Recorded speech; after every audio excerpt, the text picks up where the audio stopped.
టీవీ4 Telugu news. తెలంగాణలో ఆడపిల్లలపై ఆగని అఘాయిత్యాలు, మహిళలకు రక్షణ ఎక్కడా అంటూ ప్రశ్నిస్తున్నారు రాష్ట్ర మహిళా మోర్చా అధ్యక్షురాలు డాక్టర్ శిల్పారెడ్డి.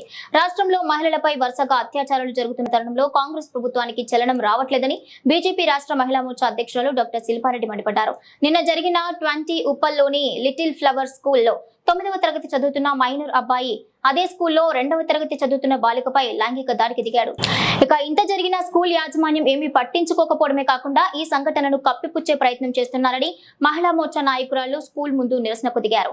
రాష్ట్రంలోని స్కూల్లో గుడ్ టచ్ బ్యాడ్ టచ్ అంశంపై అవగాహన లేని students, counselling sessions, parents committee ఏవీ లేవని, life skills, self defence and personality development కింద 2014 బడ్జెట్ లో ప్రతి విద్యార్థికి నెలకు 50 రూపాయల చొప్పున మోడీ కేటాయించిన రాష్ట్ర ప్రభుత్వం ఇప్పటికీ అమలు చేయడం లేదని శిల్పారెడ్డి మండిపడ్డారు.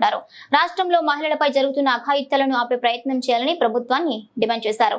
ఇక లేని ఎడల తెలంగాణ బీజేపీ మహిళా మోర్చా తరపున ఉధృతంగా పోరాటాలు చేపడతామంటూ హెచ్చరించారు.